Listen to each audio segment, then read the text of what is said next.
let's review this 2017 Subaru Levorg GT.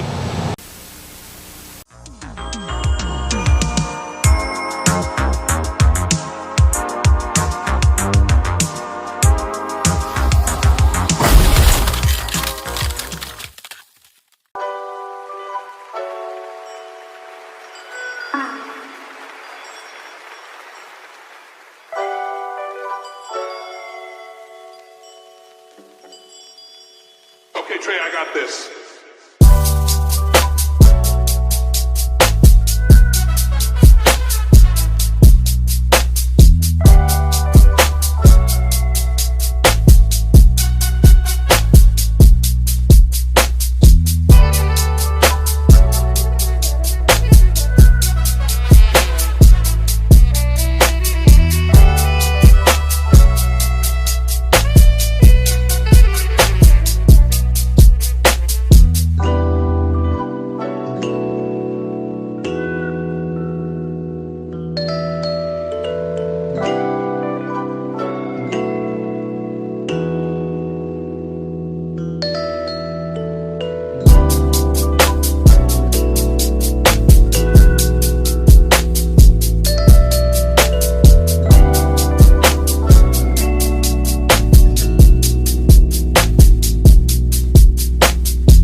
Okay guys, welcome to another episode of Bud TV, and for today we're featuring this 2017 Subaru Levorg GT, and we are very fortunate na mabigyan tayo ng time with the owner, Manito. Yes. Okay, Manito, Manito. kumusta ka na? Doing fine, okay naman. Okay, that's good. Medyo by maaga the nga way- lang. Yeah. By the way, thank you for giving us this opportunity na maipakita sa mga viewers natin dito sa channel itong very, very pristine 2017 Subaru Levorg GT. Yes. Okay, so wag na tayong masyadong mag-go around the bushes.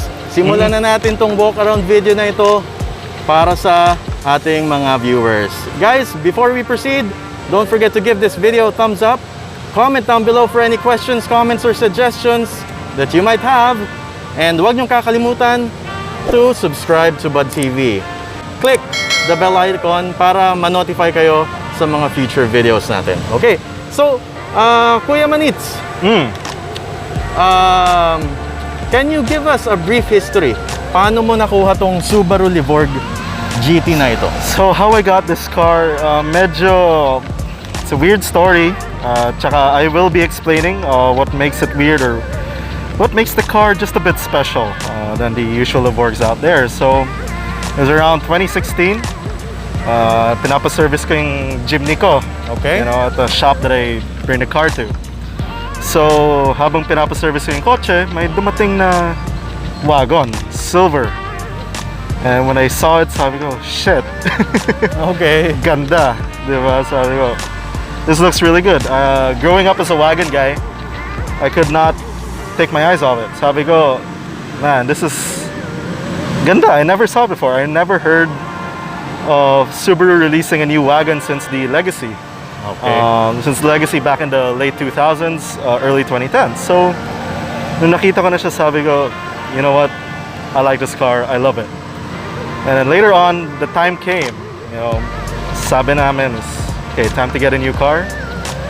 Eh, sabi ko, let's try. Let's try if we can purchase this car. So I made a few calls. Sabi ko, okay, we'll look around. We can see if we can get a good price on the car. Eh, tamang-tama, I was looking for this particular color. Sadly, at the time, this is around 2017. Okay. Wala nang available na stock. Anong kulay ito, by the way?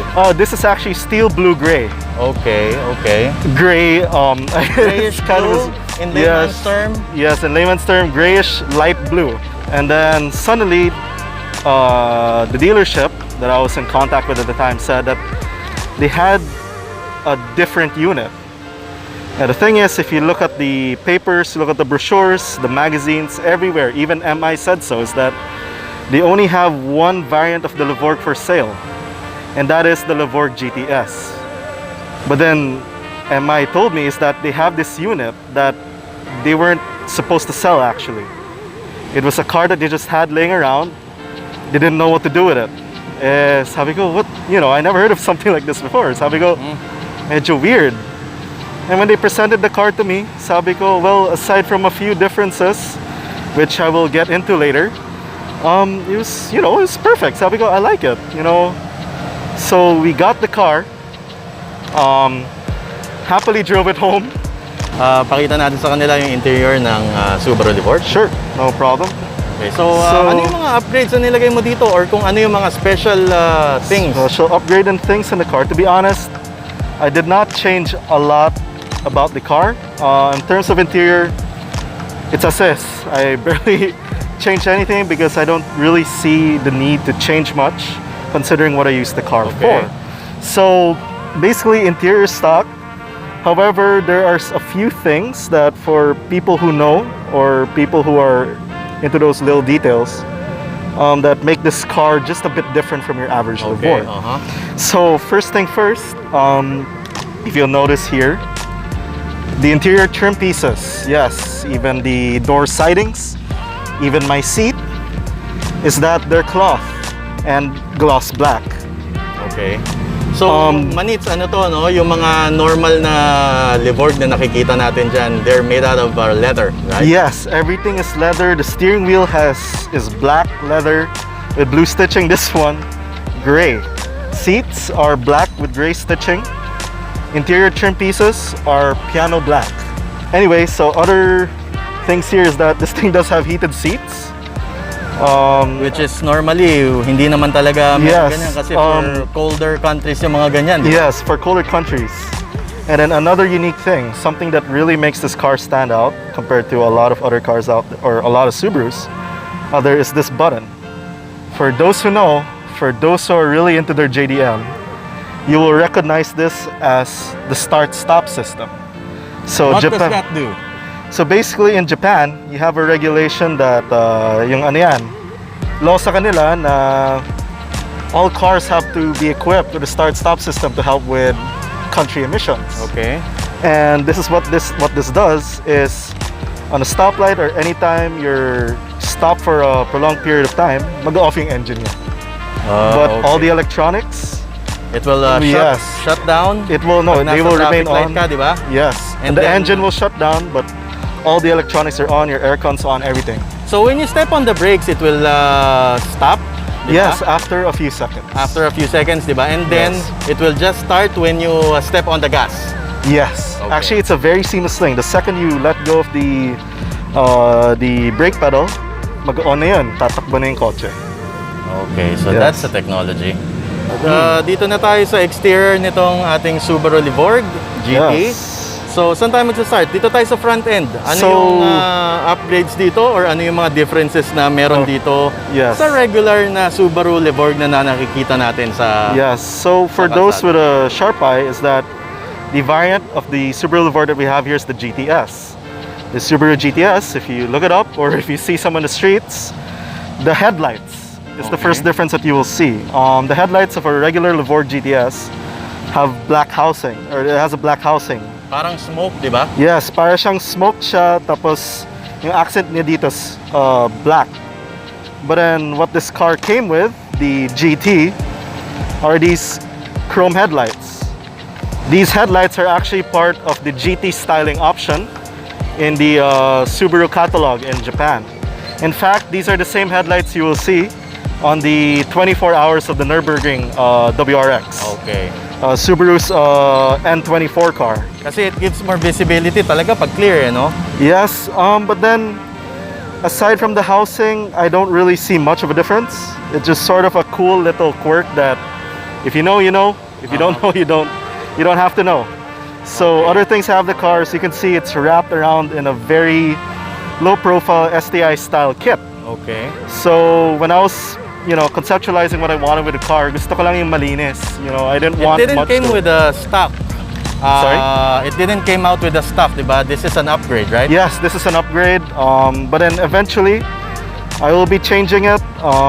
Maybe sooner or later. But as you know, these times are not good times to. It's not a good time to That is true. for parts right now. So that'll have to wait. But then as of now, I'm very happy with the kit I have around on it. Second thing, one of the biggest things that I always recommend to car guys, how to change a car's look drastically. The wheels. The wheels I have on it right now are Wed Sport SA35Rs, 18 by 8.5. The tires I have around it are Bridgestone Potenza REO 50s, 225 45s. Anong offset nito, Kuya Manito? I think it was a 40 or 45. 45 offset. Yes. Same as to Hondas. Yes. PCDs 5 by 114. So these wheels, I picked silver wheels because what I wanted for the car is just sort of a clean look. I wanted something that was a bit low profile, but I just wanted as clean as possible. So for this color, I just knew that it had to be silver wheels. Like black wheels or gunmetal, I just don't think it would work. Maybe they would. I haven't seen them on the car yet, but the second I saw these wheels, I just knew these are the ones. Okay, So, so, quick question lang, Manits. Do you run on stock exhausts? Yes, these are stock exhausts right now. Sooner or later, when things hopefully return to normal soon, I will be upgrading with a Profab, looking at Gojigen tips Okay. for the car, but that is to come soon. Also, another mod that I have in the car is something that not a lot of people actually look at is the diffuser. Compared to the regular diffuser, it's actually gloss black now. The Levorg comes with sort of a matte carbon fiber pattern plastic. The thing is, in Japan, the bumpers that the Levorgs come with the diffusers are actually removable, detachable diffusers. Oh, talaga? Yes, and a lot of the demo cars and even the Levorg styling catalog cars, all of their diffusers are painted gloss black. So I just wanted to emit that, and I felt that it suited the car with the kits more. It's Something new that I universal. learned today na talagang detachable yung kanilang ano ah. Yes, only for the JDM spec though. In fact, it only came with the models 2015 to 2016 Levorgs that came with the detachable diffusers. Other plans for the car, the DRLs. So this car currently has the stock housing, but then with the Levorg styling option kit, the catalog kit, you can replace the entire housing for an LED DRL strip over here that takes over the chrome part. And of course, the housing will be gloss black as well. Okay. Something weird about their, something strange. It will look aggressive. Yes, and lastly, things about the car that make it different from other Levorgs is this: the housing for the side mirrors. They're body colored. The GTS, the only variant they sold in the Philippines, it's actually sort of in a silver housing, Audi style housing. Medyo European yung dating yun. So this one, the GT, you can tell which one is the GT just by looking at the Side mirrors. side mirror housing. And lastly, no sunroof. Which is yung usual talagang meron, di ba? Yes, it has an electronic sunroof. This one does not. Something special. And there's something interesting na sinabi mo sa akin kanina before we start the shoot, Kuya Yeah. Manito. Yes, Na this car is one of only two in the country. one of only two Yes, in the country. though it's a thing it's a sort. I have a kind of a rule for that. I don't go out there and preaching that, oh, this is one of only two cars. Because really, the only ones who would know are those who actually know. Okay. So it's sort of a, if you know, you know. If you don't know, you don't know. But then, prior to changing the wheels on this car, which will be flashed on the screen, are the the wheels that this car came with are the Levorg styling option wheels. The GT styling option wheels are actually the same wheels in the JDM spec WRX S4. I do have pictures of the car back then when the stock is on, but those set of wheels, they only came with the WRX S4, or if you ordered it from the special catalog of Subaru Japan. So just a bit more of a background story in the car is that when I got the car, of course I wanted to connect with the community. So nagpicture ako ng kotse, you know? I was taking pictures, sinend ko sa group. And the first comment on that Facebook group was, another GT. Sabi ko, well, it's a GT, you know? It's just a trim. And then that was when the second GT owner, the first GT owner, but Surfaced. yeah, surfaced, and he told me, bro, alam mo, sabi ng MI sa atin, sa dalawa lang yung pinasok nilang GT in the country. The GT was never officially sold in the Philippines. In most left-hand drive countries, all they had were the GTS models. Okay. So it's sort of an if you know, you know kind of thing. I wouldn't go out there and say, oh, they're pups. No, it's not. Di siya ganyan. So it's just the small details that make it stand out. And if anything, would I say is it a unicorn? Is it is it super rare? I wouldn't say so. I would rather call it a weird car. I think it's sort of a weird thing. Yeah. So let's go ahead and show our viewers kung ano ang lalaman nitong engine ng Subaru Levorg 2017 GT trim. Yeah. So first of all, with the Levorg, is that it also does have a bit of an odd motor, especially when you compare to Subaru's past cars. What this actually has is a 1.6 turbo, the FB16 DIT. It produces about 170 horsepower and about 186 foot-pounds of torque. So as you can see with the engine bay, it's basically stock right now.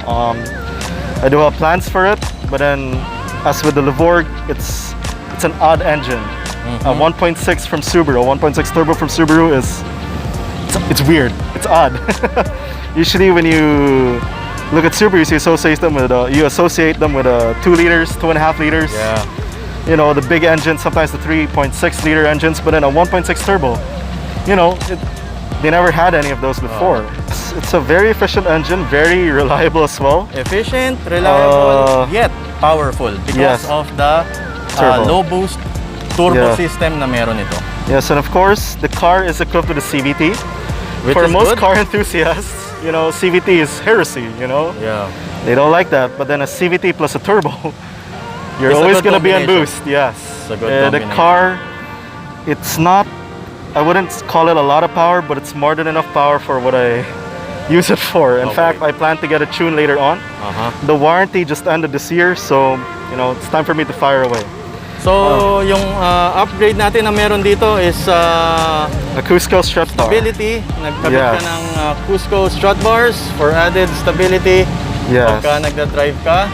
And matanong kita, Kuya Manits, ano ang fuel consumption nito? Fuel consumption, I would say, because to be honest, I don't drive it enough to get a consistent number. In But at fact, least it's kind of a Sunday car to me. You get at least a ballpark figure Yes, na fuel I'd consumption. say about 16 kilometers a liter. Wow, tipid! Compared Pwede to na. that car, To be honest though, where this thing doesn't do so well is sa traffic. okay. Diyan na siya yung medyo nagiging thirsty na siya. Yun ang... Because turbo plus all-wheel drive, medyo mabigat. okay. Pero sa highway, and most of the time, I drive it when the roads are clear, diyan siya matipid. Masarap. Like, sarap siya i-drive, to be honest. So, Kuya Manits, I have a quick question for you. Sure. Siyempre, lahat naman ng sasakyan merong mga positives and negatives. Yes. Pero for you personally, as a owner of a Subaru Levorg, ano Yes. yung pwede mong masasabi or area of opportunity ng Subaru to work on this particular model? On this particular, well, the models they actually kind of fixed it with the second gen of the Levorg. Okay. But one thing I would say is the ride. Medyo matagtag siya. Oh, I see. Because, Kahit running let's- on stock suspension? Yeah, stock suspension, medyo matigas siya. I think they basically pulled it straight out of a WRX.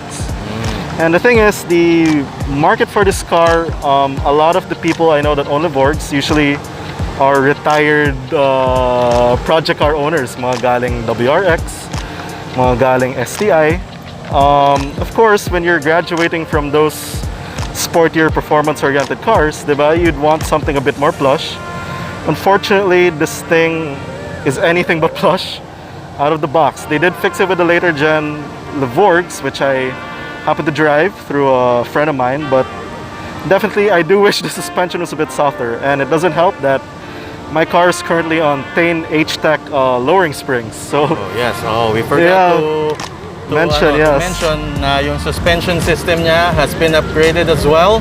yeah, And this sits on Tane H-Tech. H-Tech. H-Tech lowering springs. Lowering springs. Actually, the springs for this belong to the STI. They are meant for the VAB, which is the 2015 to 2017 STI. Though the Levorg is basically a WRX wagon, so they definitely fit perfectly. They ride pretty good, though a bit firm. But then I do prefer these springs over the stock springs. Alright guys, so dito na nagtatapos yung episode natin for today. Again, I want to say thank you to Kuya Manito for giving us this opportunity to have this 2017 Levorg dito sa likod natin na ma-review and magkaroon ng walk around. And sana nagkaroon kayo ng mga bits and pieces of information and trivias about this beautiful car. Okay, so any shoutouts, Kuya Manito, before we end this video? Of course. Once again, thank you again, Tito, for this opportunity to be able to share with you guys my car, which barely sees the light of the day. But anyways, without further ado, I would like to thank my friends and family for their continuous support on this ongoing project, of course. Hi, Mom. Hi, Dad. Hi, Cherub. Hi, AJ, and all my other friends. How are you guys doing? I hope to hang with you guys soon when all of this is over. And of course, I would like to thank my club, Levorg PH. They've always been there every time I have trouble with the car, to give me ideas on what to do with the car. They're always there for me. Subaru Club Philippines for the very warm welcome from the beginning and introducing me to, all my friends now. I've met so much people through that club, and I continue to look forward to meeting more people, hopefully when I move on to be more active within the club. And of course, I would also like to thank the shops and all my friends who have hooked me up with the parts I currently have in the car. Shops such as Auto Cosmetics for my kits, Auto Plus Philippines for my WEDS wheels. Yes, WEDS, they were a bit hard to acquire, but thanks to Auto Plus, I was able to acquire my dream set of wheels. And of course, to my friend Kevin, if you're there, if you're watching this video, hello. Thank you for that good deal on the lowering springs. And of course, shout out to everybody else who has continued to support me in this project. Definitely looking forward to working on this soon in the future. Okay, all right. You know, So, yun nga. Thank you for watching this video. Salamat again, Kuya Manito, for giving No us this problem. time and opportunity. And guys, if you like this video, just give this video a thumbs up. Comment down below for any questions, comments, or suggestions. And huwag niyong kakalimutan to subscribe to Bud TV if you haven't subscribed yet. And pinaka-importante, huwag niyong kakalimutan to click the bell icon to get notified on our future videos. Again, maraming salamat, Kuya Manito. Thank you so much. Mag-iingat po tayong lahat. Stay safe and God bless everybody. Bye! bye.